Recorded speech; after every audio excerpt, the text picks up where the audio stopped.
Symbol of unity ছিল বেগম খালেদা জিয়া। এখন বেগম খালেদা জিয়া আল্লাহ মাফ করুক, উনি ফেরত আসেন কি না আসেন আল্লাহ জানে, বাট এখন সেই জায়গাটায় যদি তারেক জিয়া সাহেব ইউনিটিটা হয়তো খুব স্ট্রং হবে। পাশাপাশি যেটা আপনি বলছেন কি বার্তা উনি দিতে পারেন বা কি বার্তা নিয়ে আসবেন, দেশের মানুষের প্রত্যাশা তো জানি না, আমার তো প্রত্যাশা আছে। আমি বিএনপি রাজনীতিতে সম্পৃক্ত না, কিন্তু বিএনপি এখন কান্ডারির ভূমিকায় আছে। মানে আমি অতীত রেকর্ডে, কালকে নির্বাচনের ফলাফলে বিএনপি জিতবে না জামাত জিতবে না এনসিপি জিতবে সেটা সেকেন্ড কোশ্চেন, কিন্তু অতীত ইতিহাস এবং তাতে যে বড় দল হিসেবে যদি আমি বলি, তাতে আমরা সবাই হয়তো আশাবাদ ব্যক্ত করছি যে তারেক রহমান সাহেব হয়তো দায়িত্ব পাবেন। যেহেতু জুলাই চেতনা ধারণ করে সবাই, সুতরাং ইনকলাব মঞ্চ এবং এনসিপি কে তারেক রহমান সাহেব দেশে এসে কিভাবে রিসিভ করেন বা কি ট্রিটমেন্ট তাদের প্রতি পায়, কারণ আমরা ইতিমধ্যে দেখেছি ওনার অ্যাবসেন্সে এনসিপি তেমন ভাবে কেউ গ্রহণ করেনি। অথচ যেহেতু জুলাই আন্দোলনের কর্ণধার হিসেবে বা ফ্রন্ট লাইনে তারা ছিল, সেই হিসাবে কিন্তু অন্যান্য রাজনৈতিক দল যারা দাবি করেন জুলাই আন্দোলনের সাথে ছিলেন বা জুলাই চেতনায় বিশ্বাসী, তাদের সাথে মধুর সম্পর্ক হওয়ার কথা ছিল, কিন্তু সেটা দৃশ্যমান হয়নি। কাজেই আমার কাছে মনে হয় এটা একটা টার্নিং পয়েন্ট হবে যে তারেক রহমান সাহেব দেশে আসার পর কিভাবে ইনকলাব মঞ্চ এবং এনসিপি যারা এই জুলাই চেতনার পক্ষ হিসেবে তাদেরকে কিভাবে উনি অ্যাকসেপ্ট করেন বা তাদের সাথে কিভাবে একটা সম্পর্ক তৈরি করেন, এই সবগুলা নির্বাচনের জন্য বিবেচনায় নেওয়া হবে। তার ফেসবুক নাকি আপনি গায়েব করে দিয়েছেন, বিষয়টি সত্য নাকি? ইলিয়াসের সাথে আমার কথোপকথন হয় হচ্ছে 2021 সাল থেকে। পিনাকিদা আর ইলিয়াস হোসেন এদের সাথে আমার একটা সময় রেগুলার কথা হতো। আর ওর যে ইবলিশ, ইলিয়াসের নাম নানি, সে হচ্ছে ইবলিশ। ইবলিশের যে ফেসবুক বা যা কিছু হয়েছে সেটা কেউ করেছে। নীলা ইসরাফিল একা করেনি, বাট কেউ করেছে। বাট আমি যেটা বলেছি যে ওর বাংলা এডিশন আমি খেয়ে দিব, এটা যেভাবে উন্মুক্তভাবে আমি বলেছি, হুইচ ইজ ট্রু, ওইটা আমি হয়তো করব। যদিও আমি মব সন্ত্রাসী বা মববাজিতে বিশ্বাসী না, বাট ওর জন্য এটা আমাকে করতে হবে। কেন এতটা? তার সঙ্গে তো একসময় আপনাদের বন্ধুত্ব ছিল, তাদের দিক নির্দেশনা নিয়ে আপনারা জুলাই আন্দোলন করেছিলেন, ব্যাপক ফ্যান আপনারা ছিলেন, তাই না? তো হঠাৎ করে এত শত্রুতা কেন হলো? আচ্ছা, 2021 সালে যখন ওর সাথে আমার কথা হচ্ছিল, তখন বেসিক্যালি ও আমার থেকে তথ্য নিচ্ছিল। ওইটা আমি বুঝি নাই। ও হাসান আরিফকে আ অনেক কিছু করে ফেলতে চেয়েছিল। কিন্তু আমি যখন বললাম যে, "না, আমি হাসান আরিফকে সরিয়ে দিতে চাই না। আমি চাই যে আমার বাচ্চা দুটো যেন আমার কাছে আসে।" কিন্তু ওর প্ল্যান ছিল হাসান আরিফকে সরিয়ে দেয়া। যেটার সাথে আমি কখনোই একমত হই নাই এবং ও আমাকে অনেকবার বলেছে আমি যাতে ওর সাথে লাইভে গিয়ে সবকিছু খোলাসা করি, বলে ফেলি। কিন্তু আমি বলছি যে আমার ২ টা বাচ্চা আছে। আমার বাচ্চাদের ওয়েলফেয়ার এর কথা চিন্তা করে, তাদের বেস্ট ইন্টারেস্ট এর কথা চিন্তা করে আমি সবকিছু উন্মুক্তভাবে প্রকাশ্যে বলতে পারি না। এটা আমার নৈতিকতার মধ্যে যায় না। কিন্তু সে আমাকে ফোর্স করতেছিল। তারপরে আমি একটা সময় ওর সাথে যোগাযোগ বন্ধ করে দেই। লাস্ট ওর সাথে আমার কথা হয়েছিল যখন আমি রমনা থানা ঘেরাও করি। ঐদিনও আমাকে সে বলছিল যে, "আপা আমার সাথে লাইভে আসেন।" সেদিনও আমি মানা করেছি। এরপরে আবার কথা হয় এই যে তুষারকে কেন্দ্র করে। জি, আমি একটু তুষারকে কেন্দ্র করে যে কথা হয়, তুষার তো বহাল তবিয়তে আছে। আপনি কি এনসিপিতে এখনো আছেন নাকি? No, no, no, no. আমি এনসিপি থেকে পদত্যাগ করেছি কবেই। আচ্ছা, আমি শুধু এনসিপি থেকে তুষারের জন্য পদত্যাগ করিনি। এনসিপির যে নৈতিকতা, সেই আদর্শের সাথে নীলা ইসরাফিলের আদর্শের কোনো মিল নাই। এইজন্য আমি পদত্যাগ করেছি। এনসিপির আদর্শটি কি? এনসিপি বিশ্বাস করে না নারীদের ক্ষমতাকে। নারীরা যে নারীরাও যে মানুষ, নারীরা যে মানুষের কাতারে পড়ে, নারী বিদ্বেষী একটা সংগঠন তারা। তারা নারীদের ক্ষমতায়নকে মূল্য দেয় না এবং তারা জুলাইকে কেন্দ্র করে রাজনীতি করতে চায়। যেটা আমি চাই না। যেমন কিছু সংখ্যক মানুষ আছে 1971 কে কেন্দ্র করে আ দেশ গঠন করতে চায় বা ওটাকে পুঁজি করে দেশ গঠনের কথা বলে। একইভাবে এনসিপি শুধুমাত্র জুলাইকে কেন্দ্র করে দেশ গঠনের কথা বলে। কিন্তু ওরা দেশ গঠনের কথা যে বলে তা না। ওরা শুধু বলে এটা করব, সেটা করব। এই যে হুমকি-ধামকি দেওয়ার রাজনীতি করে। কিন্তু অ্যাকচুয়ালি ওরা যে সংস্কারের কথা বলে বা নতুন রাষ্ট্র গঠনের কথা বলে। নতুন রাষ্ট্র গঠন বলতে আসলে কি বোঝায়? সংস্কার কাকে বলে? সেটা কি খায়? মাথায় দেয়? কি করে? ওরা জানে না। কিছুই জানে না। শুধু হুমকি। এটা করে দিব, সেটা করে দিব। অমুককে দেখে নিব, তমুককে দেখে নিব। আরেকটা গণঅভ্যুত্থান হবে, আরেকটা ৭১ হবে। এই ধরনের হুমকি-ধামকির কথাগুলো আসলে খুবই মনে হচ্ছে লেইম। সো এই জায়গা থেকে আমি বের হতে চাইছি। আমি যে হ্যাঁ, as a member, political member, আমি যে ওদের সাথে কথা বলি নাই বা নেগোসিয়েশন করার চেষ্টা করি তা না। আমি নাহিদের সাথে কথা বলেছি সেপারেটলি। আমি আসিফের সাথে কথা বলেছি সেপারেটলি এবং আমি সাংগঠনিকভাবে ক্লোজ ডোর মিটিং করে ওদেরকে বুঝিয়েছি যে এটা এভাবে করতে হবে, এটা এভাবে করতে হবে। আমার কাছে এটা মনে হচ্ছে। কেউ হচ্ছে আমার সঙ্গে মতের সাথে একমত হয়েছে, কিন্তু সামনের সারিতে যারা আছে, সার্জিস, নাহিদ এরা যারা আছে, এরা আমার সঙ্গে, এক নাহিদ যদিও মাথা দুলিয়েছে কিন্তু একমত হয়নি। জি, জি, কিন্তু সরি। এখন তো এই এনসিপি জামাতের সঙ্গে জোটবদ্ধ হচ্ছে বলে শুনতে পাচ্ছি। এক্স্যাক্টলি, এটা হচ্ছে নেমোখারাম মুনাফিকদের কাজ। ওরা আসলে বুঝিয়ে দিচ্ছে, দেখেন যদি ওরা জামাতের সাথে অ্যালাইন করে তার মানে হচ্ছে ওরা শুধুমাত্র ক্ষমতায় যেতে চায়। আর আমরা কি মনে করি, আমার আদর্শ কি বলে যে যখন একটা মানুষ ইলেকশন করে নির্বাচিত হবে সে হচ্ছে রাষ্ট্রের বহনটাকে কাঁধের উপরে ভার মানে বহন করবে, সে হচ্ছে দায়িত্ব নিল। এটা হচ্ছে বিগ রেসপন্সিবিলিটি ফর আস। আমাদের সাধারণ মানুষের গণতান্ত্রিক যে অধিকার, সেই অধিকার বাস্তবায়নের লক্ষ্যে যারা হচ্ছে নির্বাচিত হবেন তারা হচ্ছে এই দায়ভারটা তারা গ্রহণ করবে। কিন্তু এই যে জামাত ইসলাম এবং এখন আবার যুক্ত হয়েছে জামাতের সাথে এনসিপি, এরা মনে করছে এটা একটা ক্ষমতা, এই ক্ষমতা আমাদের যাইতে হবে, এই ক্ষমতা মানে হচ্ছে অনেক কিছু হাসিল করে ফেলা। এই যে ক্ষমতার লোভ, এই ক্ষমতার লোভে ওরা গণভ্যুত্থানকে অপমানিত করলো। যদি এনসিপি জামাতের সাথে সংগঠিত হয় তাহলে শুধুমাত্র জুলাই গণভ্যুত্থানকে অপমান করা হবে না, এটা হচ্ছে 1971 সালে ওই সমস্ত বুদ্ধিজীবীদেরকে অপমান করা হবে যে সমস্ত বুদ্ধিজীবীদের কারণে আজকে আমরা বাংলাদেশটাকে পেয়েছি। জি, দেখুন আপনি অনেকগুলো কথা বলেছেন। ধরতে গেলে একটি, একটি করে ধরতেই হয়। কিন্তু আপনি শেষটা যেখানে শেষ করেছেন, সেখান থেকে যদি আসি, যে আপনি বলছেন যে জুলাই অভ্যুত্থানের এরা এনসিপি জামাতের সঙ্গে যুক্ত করলে এটা একটা বেইমানি, রাইট? মুনাফিকি। এক্স্যাক্টলি। তো তারা তো জামাতের সঙ্গে আগে থেকেই ছিল। আপনারা কেন বুঝলেন না? তারা যে জামাতেরই একটা team, B team, C team, D team, জামাতের অনেকগুলো মাথা। সেই মাথার একটা অংশ। তো আপনাদের এটা আচ্ছা, বুঝতে কি পারেননি আপনারা নাকি? না, শুরু থেকে তো হচ্ছে আমি আমার পারিবারিক সংকট নিয়ে ঝামেলায় ছিলাম। আমি ওভাবে রাজপথে সময় দিতে পারি নাই। আমি নেপালে ছিলাম, আপনি জানেন। যখন আমরা হচ্ছে আমি শপথ গ্রহণের পরেই হচ্ছে পারিবারিক জটিলতায় জড়িয়ে পড়ি। এরপরে হচ্ছে আমাকে পলায়ন থাকতে হয়েছে আমার সেফটির জন্য। নেপালে চলে যাই। কিন্তু নেপাল থেকে আমি আমার কার্যক্রম অনলাইনে চালাচ্ছিলাম। কিন্তু যবে আমি রাজপথে আসি তবে থেকে একটু, একটু করে অনুভব করি। আর সেদিন আমি কনফার্ম হই যেদিন আমরা হচ্ছে আপনার মনে আছে কিনা মানিক মিয়া এভিনিউতে আমাদের নারীমৈত্রিক একটা প্রোগ্রাম হয়। আমরা যেখানে সমস্ত নারীরা একত্রিত হয়েছিলাম নারীদের হিস্যা বুঝে নেওয়ার জন্য। নারীর ডাকে সেদিন মৈত্রী যাত্রা। হ্যাঁ, হ্যাঁ। ঐদিন হচ্ছে আমি যখন প্রোগ্রামটা শেষ করে সন্ধ্যাবেলা আমি এনসিপি তে গেলাম, তখন সবাই আমাকে মানে ধরছে যে, "আপনি কেন এই প্রোগ্রামে গেছেন? আপনি যেয়ে বলতেছেন আ হিস্যা" মানে একটা স্ল্যাং বলতেছে যে, "বেশ্যা আপনি এদের সাথে যুক্ত হইছেন কেন?" আমি তখন খুব সারপ্রাইজড হইছি। আরে ভরা মজলিসে নারীদেরকে নিয়ে এভাবে কটাক্ষ করে কথা বলছে, তোমরা সেখানে ছিলা, সেখানে তোমরা প্রতিবাদ করো নাই। কিন্তু আমরা এজ এ উইমেন আরেকটা উইমেনের সাথে বা আমাদের যে নারীদের যে আ অধিকার সেটা বাস্তবায়নের জন্য আমরা রাজপথে নেমেছি। আমাদেরকে হচ্ছে অ্যাপ্রিশিয়েট করা উচিত। সেই জায়গায় তোমরা আমাকে সবাই মিলে এভাবে ধরছো যে আমি কেন এখানে গেছি? তখন আমি আস্তে, আস্তে জানতে পারি, ও ওকে, এর মধ্যে তো জাওয়াদ ইসলাম ইনভলভড দাদা। সেদিন আমি জানতে পারি, সেদিন আমি কুইট করেছি। ওকে। এমনিতে ধরেন ইলিয়াস এবং পিনাকি, হ্যাঁ? হুম, এরা তো বরাবরই নারী বিদ্বেষী। নারীদের নিয়ে যাকে তাদের তাদের যে সমস্ত শব্দ তারা নারীদের প্রতি ব্যবহার করে, এগুলো আমি মুখেও বলতে পারবো না, হ্যাঁ? এক্সাক্টলি। আমি শুনি না, কিন্তু ইদানিং একটু ঘাটাঘাটি করতে গিয়ে দেখি যে হাউ দে আর। তো আপনারা কি, আপনি 2021 সাল থেকে তাদের সঙ্গে আপনার সম্পর্ক, কথা বলেন। তারা তো এই নারীদের প্রতি যেই অসম্মান করে যে সমস্ত শব্দ চয়ন তারা করে, হ্যাঁ? আ আপনাদের কি আগে লাগেনি এই কথাগুলো গায়ে, যে নারীদেরকে তারা অসম্মান করে? আচ্ছা, আমি যখন ইলিয়াসের সাথে কথা বলতাম আমাকে আপা, ম্যাডাম ছাড়া কথা বলতো না। না, যেহেতু আমি ওইটা হাসানা আপনার ইন এসেছি। পারসন। ওইটা আপনার সঙ্গে ইন হ্যাঁ, পারসন কিন্তু কমিউনিকেশন। কিন্তু পাবলিকলি ওনারা যে ভিডিও বানায় না, সেখানে না, না, না। অনেকগুলো আমি নারী। ইলিয়াস সম্পর্কে জানতাম না। ওকে। আমি ইলিয়াসকে দেখা শুরু করেছি বা ইলিয়াস সম্পর্কে জানা শুরু করেছি জুলাই গণঅভ্যুত্থানের পরে। জুলাই গণঅভ্যুত্থানের আগে ইলিয়াসের কোনো ভিডিও, কোনো স্ট্যাটাস, কোনো কিছু আমি পড়ি নাই। আমাকে আপনি যে ইলিয়াসের বললেন সাথে আপনি 21 সাল থেকে কথা বলেন? হ্যাঁ, ২১ সাল থেকে আমি কথা বলি কিন্তু ওর এক্টিভিটিস আমি জানি না। ও কি করে এক্টিভিটিস কিছু মানে জানি না। কিসের আমাকে ভিত্তিতে পিনাকি আপনাদের দা বলছে আপনাদের আপনাদের পরিচয়টা হলো, জানাজানিটা হলো কিসের ভিত্তিতে?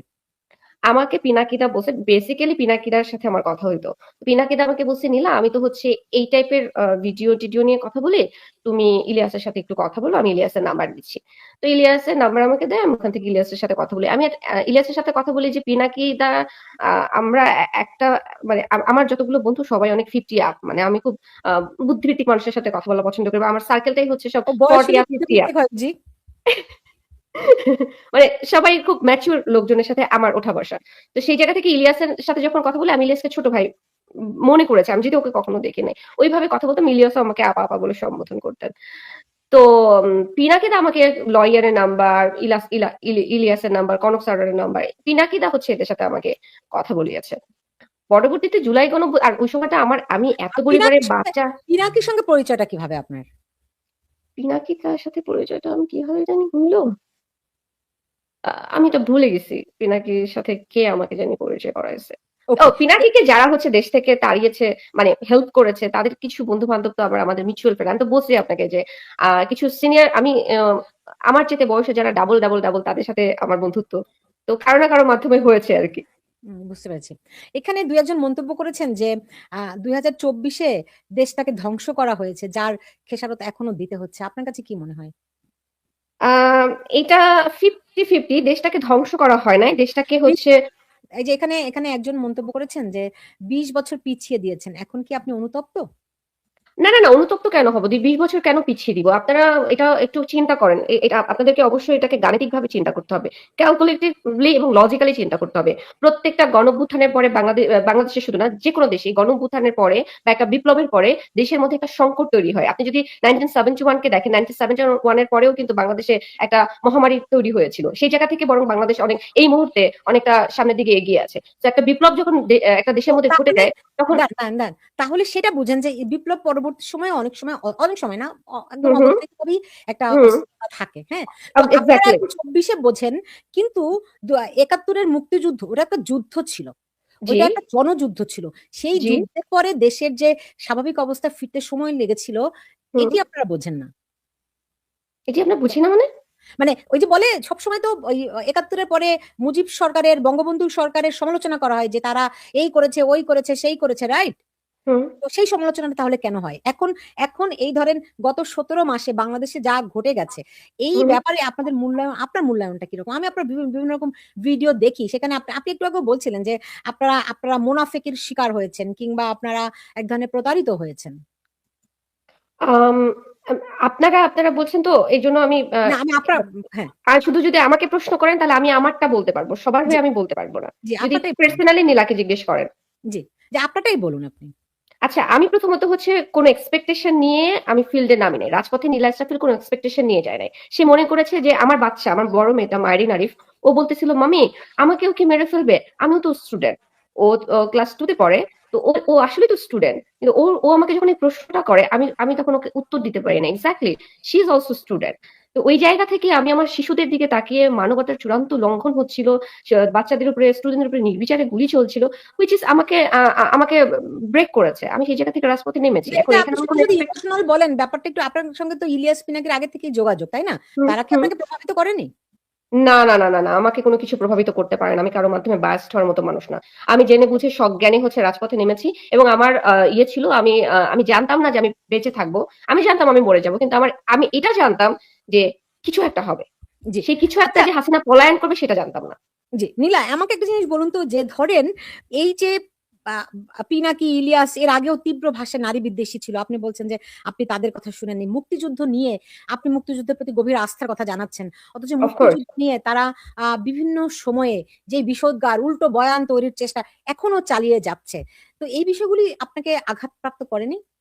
দেয়ার are bitch, I am sorry for my language, যারা যারা হচ্ছে 1971-কে অস্বীকার করে, বা তাদের 1971-এর যে যুদ্ধক্ষেত্র, রণক্ষেত্র রয়েছে, যে মানুষগুলো আমাদের দেশে মারা গেছে, তাদের আত্মত্যাগকে যারা অস্বীকার করে, তারা তো বাংলাদেশকে ভালোবাসেই না, বরং তারা হচ্ছে ইন্টারন্যাশনাল টেরোরিস্ট।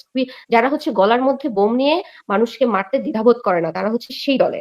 আপনি পিনাকি ইলিয়াস, আমি পিনাকির কথা বাদ দিচ্ছি, পিনাকির সাথে আমার কোনো কথা হয় না এর মধ্যে। ইলিয়াসের কথা যদি আমি বলি, ইবলিশ হচ্ছে, সে যে মনে করেন যে না বুঝে না জেনে করতেছে বিষয়টাকে, তা কিন্তু নয়। সে জেনে বুঝে সজ্ঞানে এই সমস্ত বাজে কথাগুলো বলতেছে।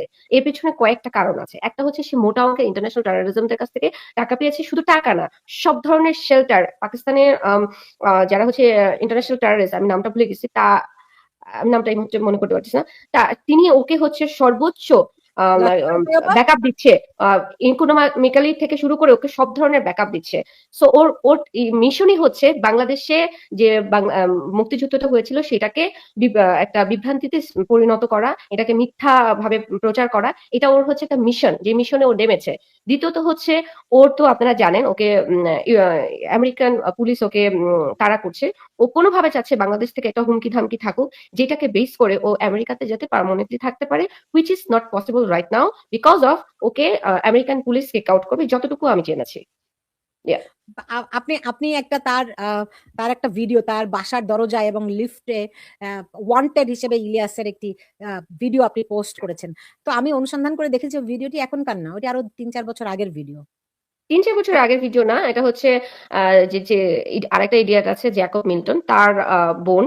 তার সাথে তার বোন হচ্ছে যখন ইলিয়াস হাতে পায়ে ধরে আমেরিকাতে যায়, তার থাকার জায়গা ছিল না, স্যান্ডেল ছিল না। আমি খুবই সরি ব্যক্তিগত কথা বলছি। আমি শর্টলি এটা শেষ করি। সেটা হচ্ছে তখন ওই জ্যাকব মিল্টনের বোন তাকে হচ্ছে জুতা কিনে দেয়া থেকে শুরু করে বাসা-টাসা গুছিয়ে দেয়া সবকিছু তিনি করেন। কিন্তু একটা সময় তার সাথে সে ফিজিক্যাল অ্যাসল্ট এবং তাকে অপমান করা, রাস্তার মধ্যে তাকে খুবই উইয়ার্ড ভাবে তার সাথে খুব মানে সেক্সুয়াল ঝামেলা-টামেলা করাতে তার নামে হচ্ছে নিউ ইয়র্ক পুলিশ অ্যাকশন নেয় এবং সে ফেরারি হয়। তাকে ধরেও পুলিশ তাকে, তো সে জেলেও থাকে। সেটা আপনি এখনো আবার পোস্ট করলেন, এটা একটা ও প্রবলেম না?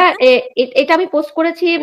এটা একটার সাথে রিলেটেড। এখন আবার শুরু হয়েছে। ও আরো কিছু উল্টাপাল্টা করেছে, যেটা হচ্ছে আমাদের দেশে মববাজি করেছে। সে উস্কানি দিয়েছে, বাংলাদেশে মব সৃষ্টি করেছে, ডেইলি স্টার দিচ্ছে। দেখেন, বাংলাদেশের যারা বুদ্ধিজীবী আছে তাদেরকে সে হত্যা করতে যাচ্ছে। সাংবাদিক থেকে শুরু করে সবার উপরে সাংস্কৃতিক সংগঠন যারা আছে সবাইকে সে শেষ করতে যাচ্ছে। এটা হচ্ছে তার একার মিশন না, এটা হচ্ছে পাকিস্তানের মিশন। তো সেটাকে সে স্টাবলিশ করতে যাচ্ছে। এটা হচ্ছে মেটা দেখেছে, এটা আমেরিকান পুলিশ দেখেছে, যেটার উপর বেস করে ওর নামে কেস হয়েছে। ওকে হচ্ছে খুঁজতেছে, হুইচ ইজ ট্রু, এটা তো ফ্যাক্ট। কিন্তু এই মুহূর্তে আমার কাছে এই মুহূর্তে যে স্ট্যাটাসটা সেটার প্রমাণ আমার কাছে নেই।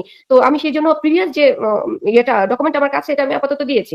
রাইট নাও ওর যে আইনি যে স্ট্যাটাস সেটা হচ্ছে সেম স্ট্যাটাস। ওকে এখনো পুলিশ খুঁজতেছে। ওকে পাইলে ওকে ধরে হয় কারাগারে দিবে অথবা বাংলাদেশে ফেরত পাঠাবে। এটা 100% শিওর। কিভাবে শিওর হলেন? এটা আমি জানি, মানে এই তথ্য আমার কাছে আছে। আমি তো আর এমনি এমনি বসে কথা বলি না নিশ্চয়ই। জি, আপনি ধরেন মেটা যে তার আমি কনফার্ম। মেটা যে তার পেজটি উইথড্র করে নিল, এমনকি বাংলাদেশেও একই সময়ই তার যেই পোর্টাল বাংলা এডিশন সেটিও বন্ধ করে দিল। আবার আপনি বলছেন তার বিরুদ্ধে ডিপোর্টেশনের অর্ডার হতে পারে, তাকে পুলিশ খুঁজছে। অর্ডার হয়েছে, already is it done, damage has already done. কি অর্ডার হয়েছে? ওকে ডিপোর্ট করা হয়েছে, এটা কনফার্ম, 100% কনফার্ম। ওকে ডিপোর্ট করা হয়েছে। ওকে মানে ওকে বাংলাদেশে পাঠানোর জন্য কোনো পায়তারা চলছে। আমি জিনিসটা কনফার্ম হয়ে আমি ডকুমেন্টটা হাতে না পাওয়া পর্যন্ত আমি এটা নিয়ে কথা না বলি। আমি হাতে পাওয়ার সাথে সাথে ফেসবুকে দিয়ে দিব, পাবলিশ করে দিব। আচ্ছা, নো ওয়ারিস। মানে ডিপোর্টেশনের অর্ডার হয় না, ডিপোর্টেশনের অর্ডার হতে একটা লিগাল প্রসিকিউশনের মধ্যে দিয়ে যেতে হয়, সেটা হতে একটু সময় লাগে। কিন্তু আমার কাছে কিছু ডকুমেন্ট আছে, আমি আমি পাবলিশ করব। আমি যেহেতু যেহেতু যেটা নিয়ে আমি পাবলিশ করি নাই সেটা নিয়ে আমি কথা আপাতত না বলি। ওকে, ওকে। এখন মানে আপনাদের কি কোনো লয়ার অ্যাটর্নি আছে যে এখানে তার হয়ে কাজ, মানে আপনাদের হয়ে কাজ করছে? স্কিপ। আচ্ছা, ওকে। এমনিতে ধরেন বাংলা এডিশন কিংবা মেটা যে তার ফেসবুক প্রোফাইল ইয়ে করে দিল, এগুলির সঙ্গে যোগসূত্রটা কি? এবং বাংলাদেশেও তো এডিশন বাংলা এডিশনটা বন্ধ করে দিয়েছে, ইউনূস সরকার বন্ধ করে দিয়েছে, তাই না? এর মধ্যে যোগসূত্র কি? স্কিপ। কিছু কথা বলা যাবে না। ওকে, কিছু ওকে। কথা বলা যাবে না। নেক্সট হচ্ছে ধরেন তার ইউটিউব চ্যানেল তো এখনো সচল আছে। হ্যাঁ, ওটা নিয়ে আমরা কাজ করতেছি। ওটাও বন্ধ করা হবে। কিভাবে মোটামুটি ওকে সব জায়গা থেকে বন্ধ করা হবে। কিভাবে সেটা সম্ভব হবে? টাইম আছে, দেখতে ওকে। পারবেন। তো আপনারা কেন সেটি পিনাকি ভট্টাচার্যের ক্ষেত্রে করছেন না? স্কিপ। এটা আমি করছি না। মানে আমি আমি পিনাকি সম্পর্কে ইন্টারেস্টেড না। পিনাকির সাথে আমার পার্সোনাল কোনো ক্লাশ নাই। আচ্ছা, পিনাকির প্রতি আমার একটা কৃতজ্ঞতা আছে। এটা আমি সত্যি সত্যি বলে ফেলি। সেটা হচ্ছে 8ই আগস্ট যখন হাসান আরিফ শপথ গ্রহণ করে, ওই মুহূর্তে জুলকারনাইন সায়েদ এবং পিনাকি ভট্টাচার্য এই দুইজনে হাসান আরিফকে নিয়ে সত্য উন্মোচন করেছিল। ওই সময়টা সার্জিস, নাহিদ, হাসনাত এদের সাথে আমি কথা বলি ইয়েতে, ঢাকা ইউনিভার্সিটির হল রুমে। ওরা ওরা পাওয়ারে থাকা অবস্থাতে ওরা আমাকে বলল, আপু এই মুহূর্তে কথা বলা যাবে না। শুধুমাত্র হাসান আরিফ না, আমাদের মধ্যে আরো কয়েকজন উপদেষ্টা আছে, তাদের ব্যাকগ্রাউন্ড খারাপ। কিন্তু আমরা এই মুহূর্তে যদি কথা বলি তাহলে আমাদের বিপ্লবকে অপমান করা হবে। আমরা এই বিপ্লবকে কোনোভাবেই হচ্ছে বিতর্কিত করতে চাই না। তো আমরা আপাতত বন্ধ থাকি। তো হাসনাত স্যারজি যখন আমাকে এই কথা বললো, তখন আমি বাসায় এসে দেখি রাতে বেলা যে প্রথমে জুলকারনাইন স্যার একটা স্ট্যাটাস দিচ্ছে, পিনাকিদা হাসান আরিফকে নিয়ে কথা বলছে, মানে আমার রাইটসটা নিয়ে কথা বলছে। তো সেই জায়গা থেকে আমার একটা ছোট্ট কৃতজ্ঞতা বোধ পিনাকির প্রতি আছে। না, তখন ধরেন এই পিনাকি ইলিয়াসের কথায় পুরো বাংলাদেশ চলছিল, সেখানে আপনি থানায় সারা রাত ভরে থানায় থাকছেন, তারা আপনার জন্য কেউ কিছু করতে পারলো না, এটা একটু বিস্ময়কর না? থানা তাদের এখানে তো আছে কিছু মানুষ, খোদা বক্স থেকে শুরু করে আরো তো কিছু আছে। পুলিশ কমিশনার এটার সাথে সম্পৃক্ত। পুলিশ কমিশনার আমাকে থানার মধ্যে বসে বলেছে আমি যত টাকা আমাকে এমন বলছে যে আমি যত টাকাই চাই আমি যাতে সেটা গ্রহণ করি এবং এটা নেগোসিয়েশন করি। তো আমি আর আমাদের যে রেজাউর রহমান লেলিন ভাই আমরা মানে লেলিন ভাই আমাকে বলছে, নীলা তুমি যেটা বলবা সেটাই। তখন আমি